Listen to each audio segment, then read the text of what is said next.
Merci Seigneur Jésus-Christ pour ce temps que tu nous accordes. Merci Seigneur pour ta parole que nous allons encore écouter. Merci pour ta fidélité. Tu es derrière ta parole pour l'accomplir. Merci Seigneur pour le Saint-Esprit qui est à l'œuvre. Merci Père très saint. Au nom de Jésus-Christ. Amen. Bonjour, bonsoir bien-aimés. Nous continuons la lecture de la parole de Dieu. Aujourd'hui, on est les 14. Nous allons écouter Genèse au chapitre 15. La Genèse, chapitre 15. Après ces événements, la parole de l'Éternel fut adressée à Abraham dans une vision, et il dit : Abraham, ne crains point, je suis ton bouclier, et ta récompense sera très grande. Abraham répondit : Seigneur Éternel, que me donneras-tu ? Je m'en vais sans enfant, et l'héritier de ma maison, c'est Eliezer de Damas. Et Abraham dit : Voici, tu ne m'as pas donné de postérité, et celui qui est né dans ma maison sera mon héritier.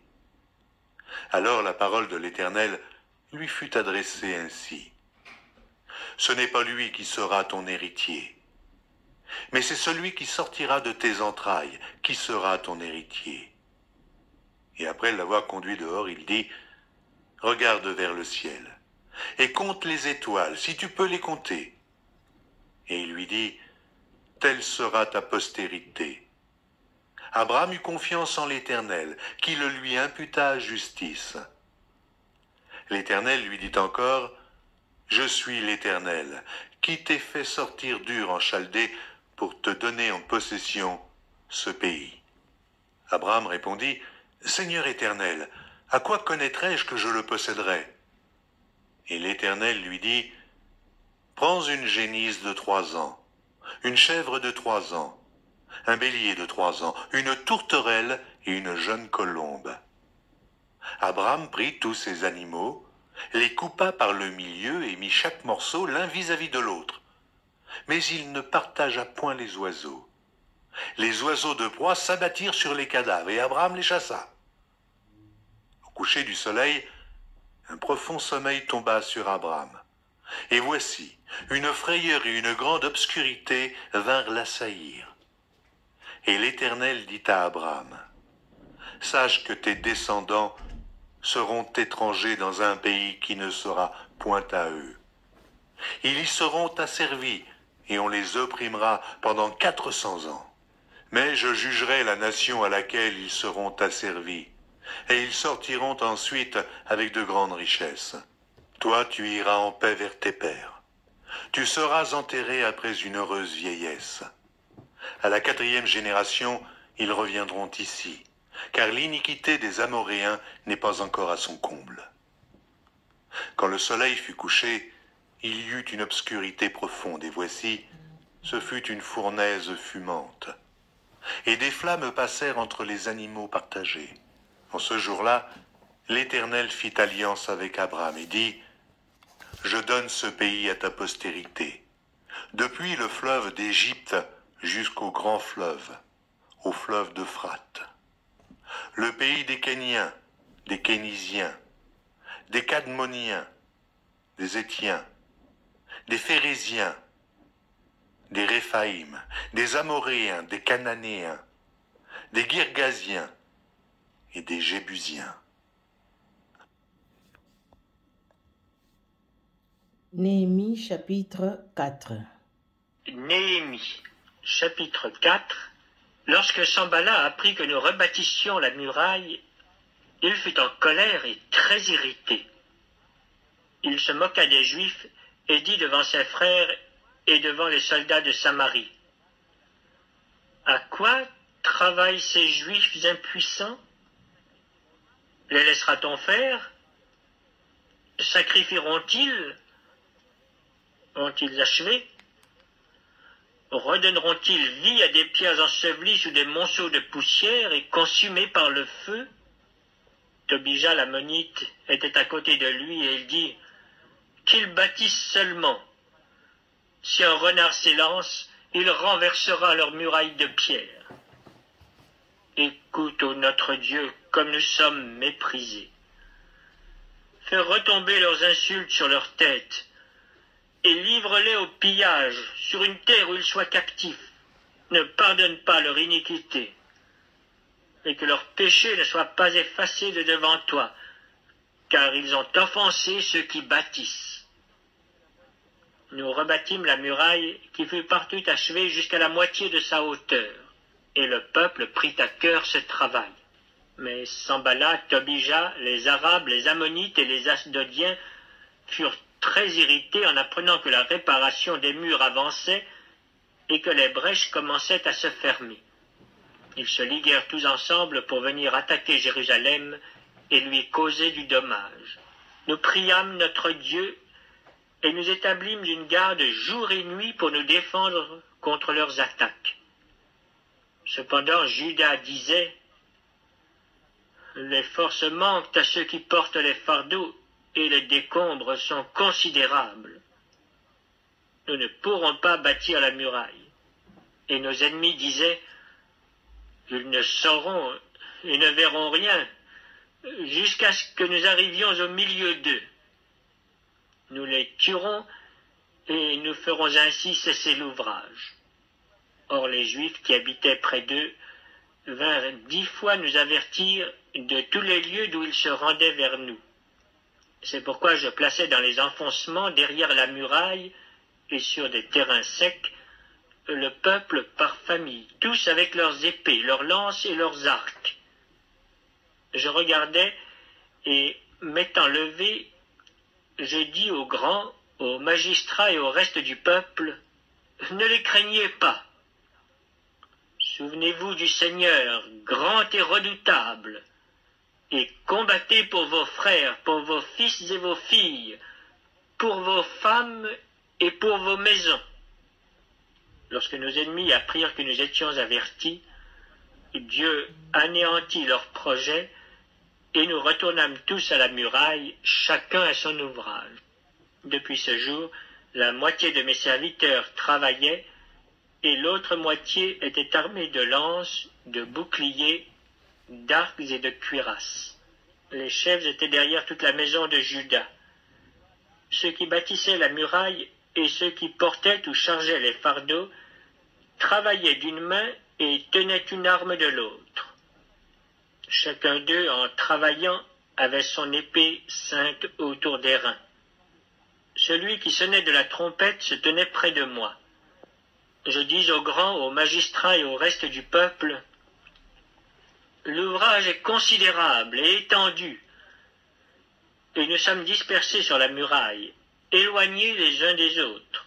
Au son de la trompette, rassemblez-vous auprès de nous, vers le lieu d'où vous l'entendrez. Notre Dieu combattra pour nous. C'est ainsi que nous poursuivions l'ouvrage, la moitié d'entre nous la lance à la main depuis le lever de l'aurore jusqu'à l'apparition des étoiles.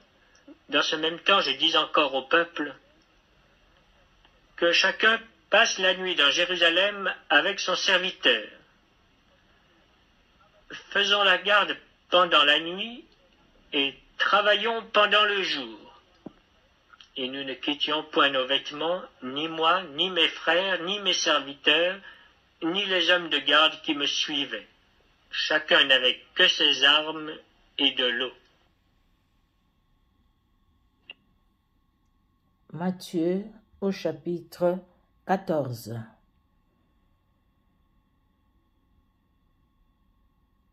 Matthieu 14, nous écoutons la parole de Dieu. Matthieu, chapitre 14. En ce temps-là, Hérode le tétrarque, ayant entendu parler de Jésus, dit à ses serviteurs: c'est Jean-Baptiste. Il est ressuscité des morts et c'est pour cela qu'il se fait par lui des miracles. Car Hérode avait fait arrêter Jean, l'avait lié et mis en prison à cause d'Hérodias, femme de Philippe, son frère, parce que Jean lui disait: il ne t'est pas permis de l'avoir pour femme. Il voulait le faire mourir, mais il craignait la foule parce qu'elle regardait Jean comme un prophète. Or, lorsqu'on célébra l'anniversaire de la naissance d'Hérode, la fille d'Hérodias dansa au milieu des convives et plut à Hérode, de sorte qu'il promit avec serment de lui donner ce qu'elle demandait. À l'instigation de sa mère, elle dit « Donne-moi ici sur un plat la tête de Jean-Baptiste. » Le roi fut attristé, mais à cause de ses serments et des convives, il commanda qu'on la lui donne. Et il envoya décapiter Jean en prison. Sa tête fut apportée sur un plat et donnée à la jeune fille, qui la porta à sa mère. Les disciples de Jean vinrent prendre son corps et l'ensevelirent, et ils allèrent l'annoncer à Jésus. À cette nouvelle, Jésus partit de là dans une barque pour se retirer à l'écart dans un lieu désert, et la foule, l'ayant su, sortit des villes et le suivit à pied. Quand il sortit de la barque, il vit une grande foule et fut ému de compassion pour elle. Elle guérit les malades. Le soir étant venu, les disciples s'approchèrent de lui et dirent « Ce lieu est désert, et l'heure est déjà avancée. Renvoie la foule afin qu'elle aille dans les villages pour s'acheter des vivres. » Jésus leur répondit « Ils n'ont pas besoin de s'en aller. Donnez-leur vous-même à manger. » Mais ils lui dirent « Nous n'avons ici que 5 pains et 2 poissons. » Il dit « Apportez-les-moi. » Il fit asseoir la foule sur l'herbe, prit les 5 pains et les 2 poissons, et, levant les yeux vers le ciel, il rendit grâce. Puis, il rompit les pains et les donna aux disciples qui les distribuèrent à la foule. Tous mangèrent et furent rassasiés, et l'on emporta 12 paniers pleins des morceaux qui restaient. Ceux qui avaient mangé étaient environ 5000 hommes, sans les femmes et les enfants. Aussitôt après, il obligea les disciples à monter dans la barque et à passer avant lui de l'autre côté, pendant qu'il renverrait la foule. Quand il l'eut renvoyé, il monta sur la montagne pour prier à l'écart, et, comme le soir était venu, il était là, seul. La barque déjà au milieu de la mer était battue par les flots, et le vent était contraire. À la 4e veille de la nuit, Jésus alla vers eux, marchant sur la mer. Quand les disciples le virent marcher sur la mer, ils furent troublés et dirent « C'est un fantôme !»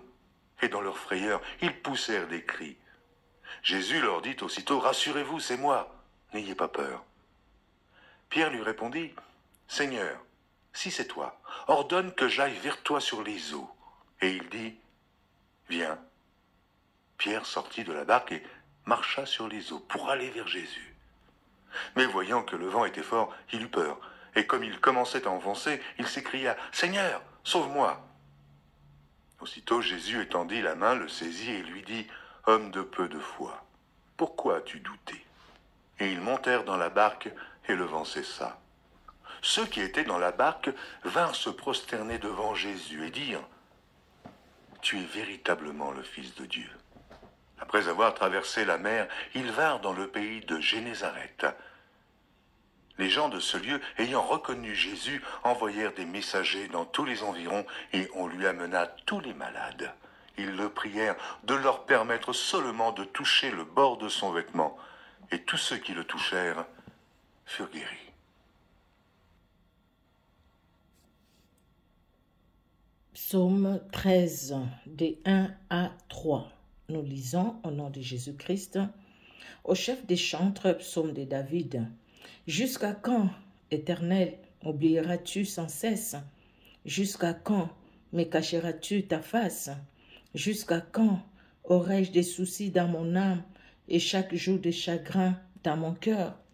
Jusqu'à quand mon ennemi s'élèvera-t-il contre moi? Nous allons dans le dernier passage, Proverbe au chapitre 3, de 13 à 15. Proverbe 3, 13 à 15. Heureux l'homme qui a trouvé la sagesse et l'homme qui possède l'intelligence, car le gain qu'elle procure est préférable à celui de l'argent et les profits qu'on en tire vaut mieux que l'or. Elle est plus précieuse que les perles, elle a plus de valeur que tous les objets de prix. Amen. Merci Seigneur Jésus-Christ, car ton amour est grand. Merci pour ce moment de l'écoute de ta parole. Bénis nos cœurs qui écoutent ta parole éternelle. Bénis nos oreilles qui entendent et nos cœurs qui écoutent, éternel Dieu de gloire, car nous voulons avancer avec toi et te connaître encore plus. expérimenter, Seigneur, tes promesses dans nos vies. À toi l'honneur, à toi la gloire. Toi en qui il n'y a aucun nombre de variations. Que l'honneur et la gloire montent à toi, les dieux souverains, dans le nom puissant de Jésus-Christ de Nazareth. Amen. Amen, amen. Que Dieu vous bénisse. On se donne rendez-vous demain pour la suite de la lecture de passages bibliques ou à l'écoute de la parole de Dieu. Que Dieu vous bénisse. Au revoir.